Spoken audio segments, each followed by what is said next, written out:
m'appelle Igor Goryachkin, je suis russe. J'essaie d'enseigner la rigueur, la discipline, mais en même temps l'harmonie et la beauté de la danse à la russe.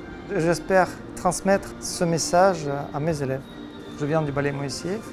J'enseigne la technique russe, ce que j'ai appris en Russie, la base, la technique, même le langage est pareil, c'est-à-dire c'est le langage en français.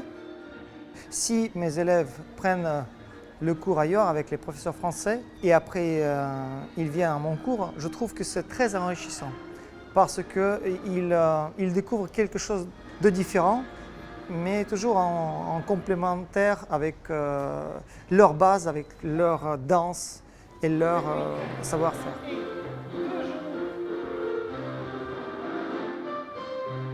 J'adore l'école française, mais je trouve que l'école russe a fait sortir des légendes du ballet classique, telles que Nureyev, Baryshnikov, Vassiliev, Makarova, Plisetskaya et d'autres.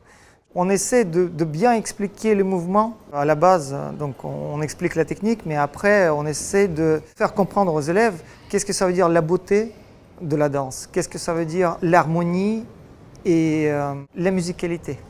Il faut que ces trois éléments soient complémentaires pour que ça fasse pas la gymnastique, pour que ça fasse de l'art, de la danse.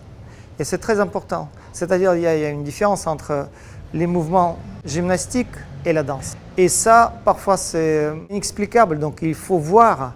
Et c'est ça mais c'est un grand secret, c'est pour ça qu'il faut venir à mon cours pour que je explique ce secret. Comment on divise les mouvements tout court, on peut dire, entre guillemets, gymnastique et la danse.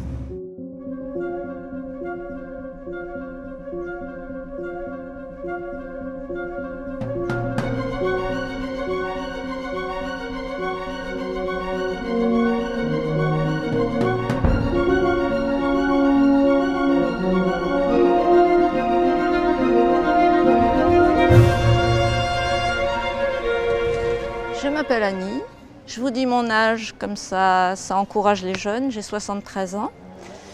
Je fais de la danse depuis, j'avais 8 ans je crois quand j'ai commencé. Et chaque fois que j'ai un bon prof, je me dis oh, après lui je pourrais plus trouver quelqu'un de bien. Et puis maintenant j'ai Igor. Et avec Igor c'est une longue histoire. C'est dur mais c'est grâce à ça qu'on garde un certain niveau malgré l'âge. Parce qu'il corrige tout, c'est très technique et il ne laisse rien passer. Il a des yeux de mouche, il voit derrière, devant, à côté, partout. Voilà. Là c'est parfait. Là c'est parfait. Vous voyez ?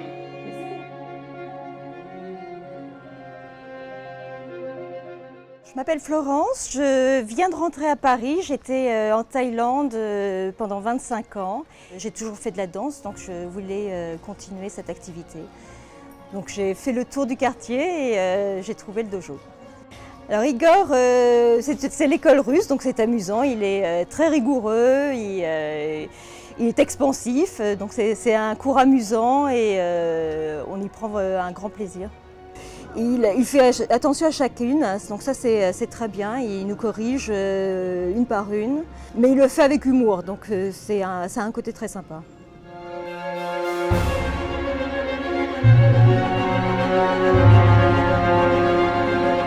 Je m'appelle Céline et je suis styliste lingerie. Depuis que je suis toute petite, depuis que j'ai 4 ans que je prends des cours et ça fait très longtemps que je viens ici. La danse classique, ça me permet d'oublier tous mes soucis, de me focaliser sur moi, sur ce que je ressens, sur mon bien-être. En gros, quand je ressors, je suis totalement vidée, mais je suis une nouvelle personne, entre guillemets.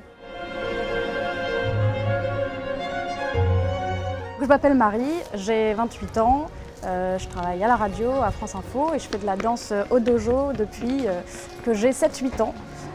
J'ai commencé avec la prof pour les enfants qui s'appelle Véronique et depuis que j'ai 17-18 ans, je fais des cours avec Igor. Le professeur du coup vient du Bolchoï, donc c'est un russe et ça apporte vraiment quelque chose d'intéressant d'avoir un professeur russe parce que ça apporte une autre technique qu'on ne connaît pas forcément très bien en France, donc c'est toujours très intéressant de danser avec lui.